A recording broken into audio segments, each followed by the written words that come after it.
Agriculture minister Kakani Govardhan Reddy ఆయన ఆధ్వర్యంలో నేను పదే పదే చెప్తా వచ్చా. నేను 7,000 చిల్లర ఎకరాలు భూమి పనిచేశాను అని చెప్తుంటే, అయ్యా కలెక్టరేటు సమాచార చట్టం ప్రకారం 3,300 ఎకరాలే ఇస్తుంది.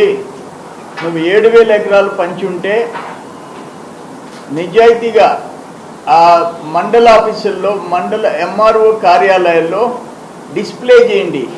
ఏ ఊర్లో ఎవరికి ఏ సర్వే నెంబర్లో ఎంత విస్తీర్ణం ఇచ్చారో అక్కడ డిస్ప్లే చేయండి. వివరాలన్నీ 5 మండలాల్లో డిస్ప్లే చేయండి నీకు నిజాయితీగా ఉంటే అని చెప్పాను.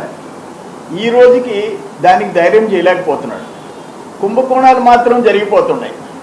శాశ్వత భూ హక్కు మేము కల్పిస్తున్నామని చెప్పటం, ఆ భూములు వాళ్ళ చేత ముందుగా మాట్లాడేసేసుకోవటం, ఆ పేదోళ్ళ దగ్గర అవి తీసేసుకోవటం, 3 అణాలకి కొట్టేయటం.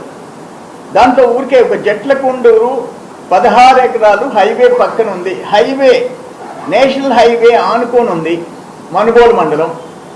అక్కడ ఎకరా 70 నుంచి 80 లక్షలు ఉంది.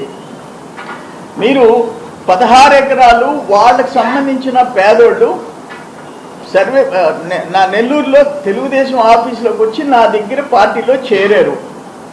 చేరగానే వెంటనే వాళ్ళకి ఒక కాల్ వచ్చేసింది.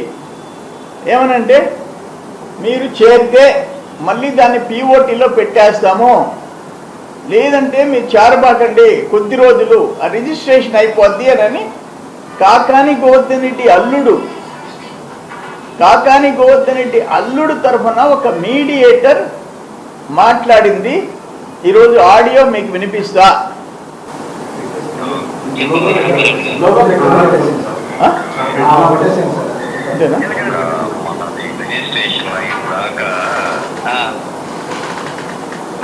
టీడీపీ వైఎస్ఆర్సీపీ అని కాకుండా ఉండలేవా? ఆ నలుగురు నేర్చుకుని అక్కడ ఏమైందంటే, మీ టీడీపీ మీ వైఎస్ఆర్సీపీ వల్ల ఇప్పుడు నాకు పడినట్టుంది.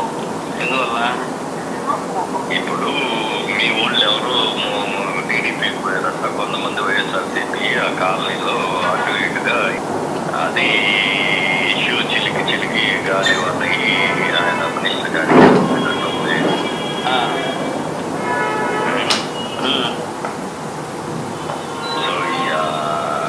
నాకు తెలిసిన ఇన్ఫర్మేషన్ ప్రకారం ఏంటంటే, అందరూ వచ్చి అడిగితే మనం పెట్టించి చేయించాం కదండి.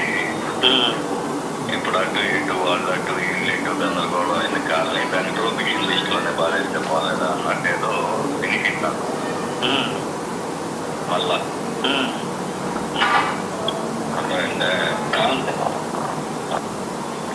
అప్పుడు ఏంది విషయం?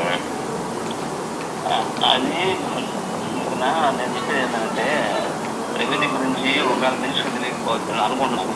అనుకోవద్దు.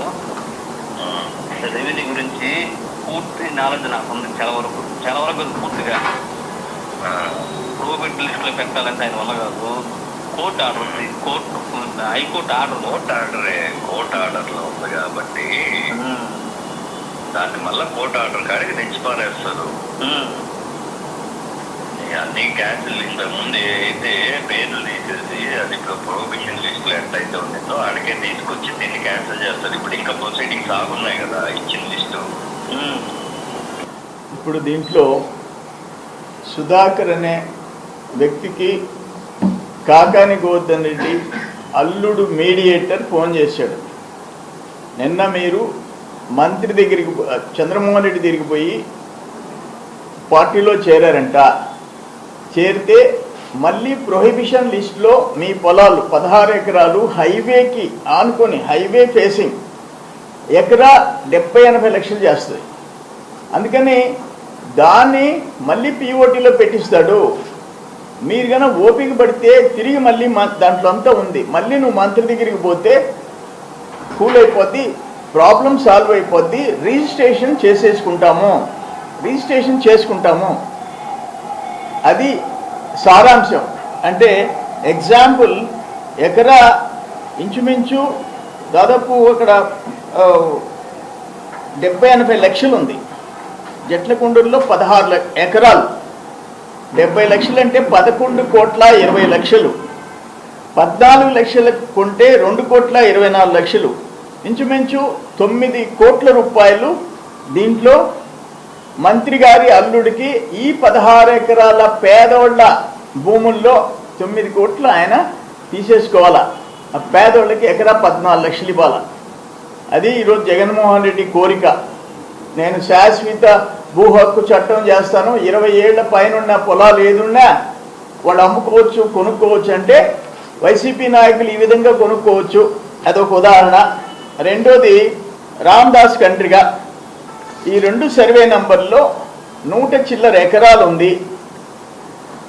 For example Krishnapatnam road land ఎక్విషన్లో ఇక్కడ 2018-19లోనే non agriculture land market value government value 36,30,000. 2023లో గవర్నమెంట్ మార్కెట్ వాల్యూ 48,40,000. 48,40,000. దీన్ని 108 ఎకరాల్లో 56 సెంట్లు 8,40,000 అంటే ఎకరా ఆల్మోస్ట్ 16 లక్షలు. ఎకరా అక్కడున్న విలువ దాదాపు 1,10,00,000 నుంచి 1,20,00,000. నేషనల్ హైవే, కృష్ణపట్నం హైవే, ఆ రైతుకి ఇచ్చిన డీడీ